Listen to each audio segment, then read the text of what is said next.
Bonjour, nous sommes le vendredi 3 avril. J'aimerais parler un peu de nouveau de l'aspect financier. Les banques tremblent dans leurs culottes et je pense vraiment que c'est une pandémie organisée par le monde financier, car il y a trop d'indices qui démontrent ce que je pense.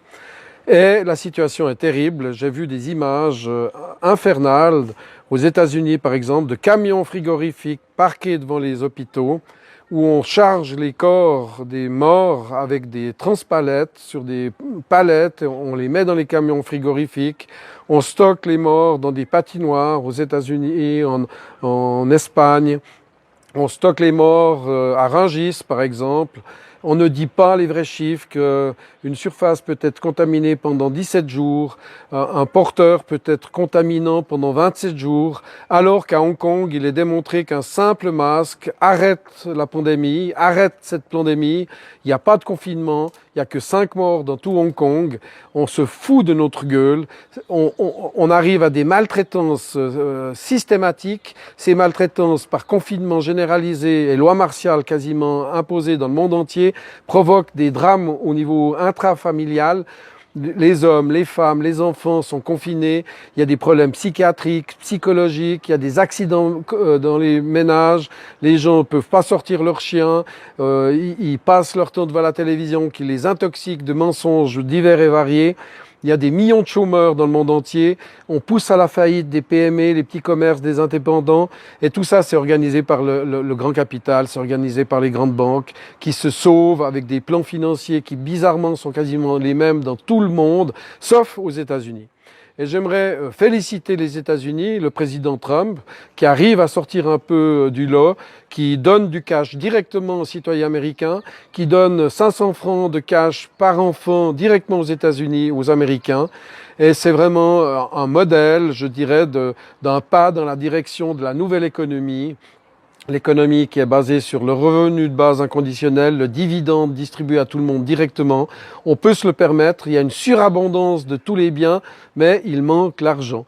Les quantitative easing, les facilités monétaires doivent être faites pour le peuple, directement, automatiquement, sans négociation, sans enquête, sans Stasi, sans KGB qui étudie les familles et qui met des petites conditions, des petits dossiers qui traînent, des petits fonctionnaires qui imposent leur volonté. Non, on le donne directement à tout le monde, comme Trump l'a décidé. C'est des chèques qui vont directement aux adultes, aux personnes, aux femmes, aux hommes, de toute couleur, de toute race, de toute religion, de manière égalitaire. Nous sommes tous égaux, nous sommes tous des rois, des prophètes et des prêtres.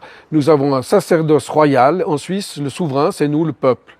J'ai une amie italienne qui, de manière intéressante, me téléphone en me disant « François, c'est incroyable, il y a les Rouges qui arrivent en Italie, il y a les Russes qui arrivent, il y a les Chinois qui arrivent, il y a même les Cubains qui arrivent pour aider l'Italie. » Elle était encore dans le schéma des Rouges et de la guerre froide, mais on n'est plus sous la guerre froide. En s'entraidant, en s'unissant, avec l'intelligence humaine, comme les Italiens nous le montrent avec leurs masques de plongée adaptés pour les malades qui sont en train de souffrir et qui n'arrivent plus à respirer. Avec les masques de plongée, on peut faire des masques à oxygène. Allez voir sur mon blog, François de Siebenthal. Vous tapez François de Siebenthal, vous tapez masque à oxygène, et vous avez tout, même les plans en 3D, adaptés à différents masques de plongée. Il y a des solutions, ayez confiance, sortez malgré le confinement, naturellement masqués comme à Hong Kong. En tout cas en Suisse, nous ne sommes pas confinés, donc les Suisses peuvent sortir, on peut avec des distances de sécurité, avec un masque, en respectant des normes naturellement. Mais à Hong Kong, ils sortent, il n'y a pas de confinement, ils sont proches l'un de l'autre. Regardez la vidéo sur Facebook de ce Français, de cet Alsacien, qui démontre que tout ce qu'on nous recommande dans cette pandémie mondiale est absurde, est ridicule, est étrange, est clownesque, est saugrenu, je dirais parodique, c'est loufoque, c'est de la bêtise crasse. Ces gouvernements qui sont à la botte de 8 milliardaires en France, c'est vraiment absurde. C'est de la torture, c'est du brigandage, c'est des tortionnaires, c'est des délits criminels, c'est des scélérats. Ils seront victimes de jugements. Moi, j'invoque des jugements même populaires, car la justice ne les punira pas, parce que les juges sont aussi impliqués, et les juges meurent aussi, les avocats meurent aussi, les médecins meurent, les infirmiers meurent, les policiers meurent. Il y a un moment, ça suffit, il faut arrêter de nous prendre pour des imbéciles. Donc restez sur une note positive. Nous prions pour vous tous les jours, plusieurs fois.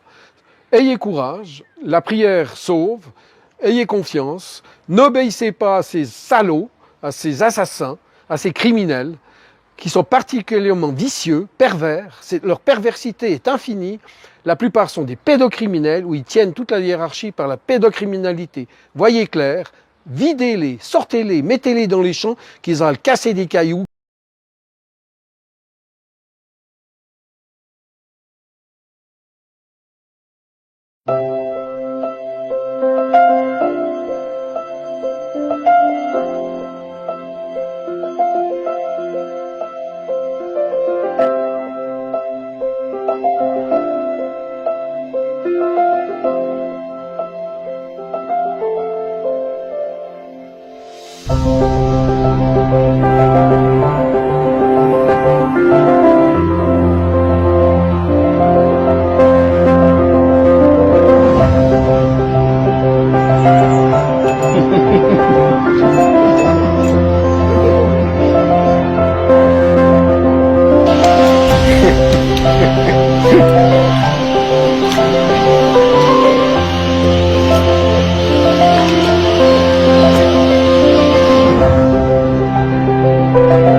Bonjour, nous sommes le vendredi 3 avril et j'ai de bonnes nouvelles. Je vais commencer par de bonnes nouvelles et finir, je l'espère, aussi par de bonnes nouvelles.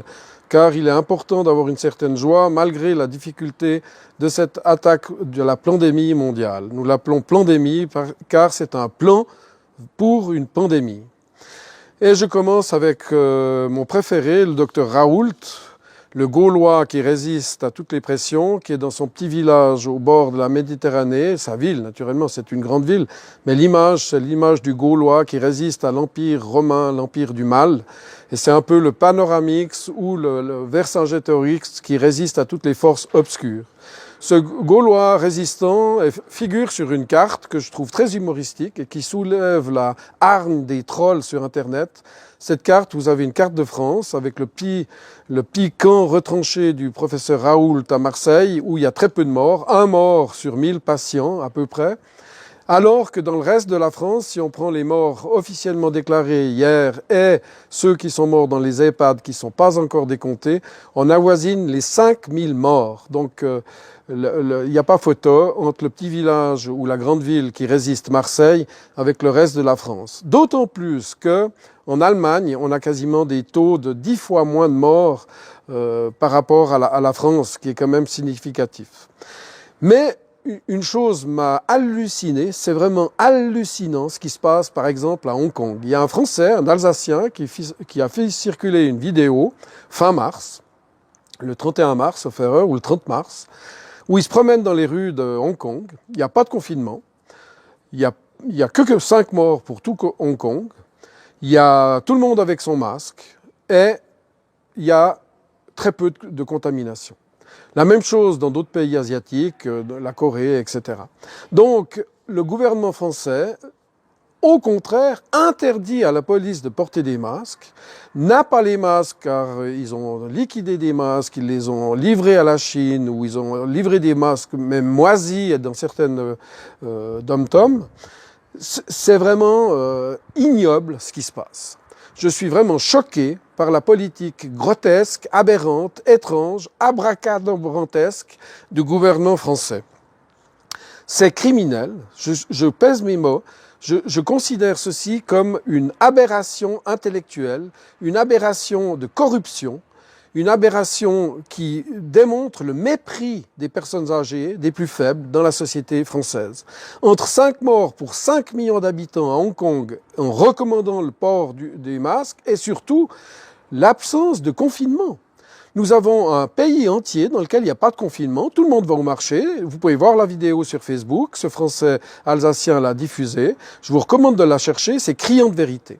Nous avons donc une situation clownesque, saugrenue, où nos élites, soi-disant politiques, recommandent des attitudes complètement fausses, en donnant des chiffres faux, en donnant des recommandations fausses, en interdisant même le port du masque à certaines catégories professionnelles, en retenant les stocks de chloroquine qui sont acceptés maintenant dans le monde entier, y compris le Canada. Des provinces entières au Canada ont adopté la chloroquine, ils nous ont même remercié de les avoir informés. Je considère que c'est de la bêtise crasse, c'est plus que loufoque, c'est parodique. On devrait en rire, mais on ne peut pas en rire parce que c'est tellement dramatique qu'on en pleure. J'ai des amis qui en pleurent. Donc nous avons cette pandémie qui est particulièrement criminelle, c'est des assassins, des bandits, c'est les Alibaba, les 40 voleurs, tout ça pour gagner des milliards. C'est vraiment, c'est des bourreaux, des malfaiteurs, des scélérats. C'est du délit, ça mérite des plaintes pénales, des plaintes même internationales pour génocide. Il y a des milliers, si ce n'est pas des centaines de milliers de personnes qui sont torturées par des tortionnaires politiques. Comme l'a dit une personnalité en France, taisez-vous les ministres, taisez-vous le gouvernement français, arrêtez, allez vous cacher. Vous êtes des criminels, vous faites de la torture, vous ne vous rendez pas compte des souffrances que vous infligez à votre pays. C'est ignoble. Et c'est la France qui montre l'exemple, qui montre le mauvais exemple au monde entier. Vous êtes des brigands.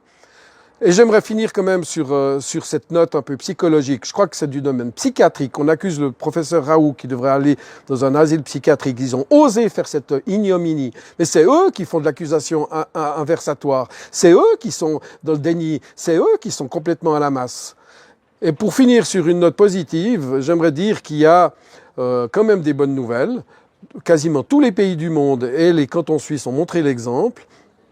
Ils suivent le protocole français et il y a une note d'espoir extraordinaire.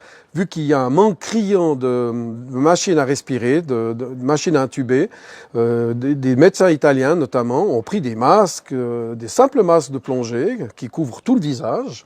Et ces masques de plongée, ils ont développé gratuitement une petite adaptation qu'on peut faire à la machine 3D. J'ai tout mis ça sur Internet, vous avez qu'à chercher. Sur mon blog, et avec 1 ou 2 euros de matière première, une imprimante 3D avec les sources gratuites faites par les Italiens à disposition du monde entier dans quasiment toutes les langues principales du monde, vous pouvez développer une petite adaptation de ce masque de plongée, inverser simplement une pièce à la respiration, brancher sur l'oxygène et vous sauvez des milliers de vies. Et Decathlon notamment donne ces masques gratuitement parmi d'autres producteurs. Donc je félicite ces industriels, je félicite ces développeurs, je félicite ces médecins.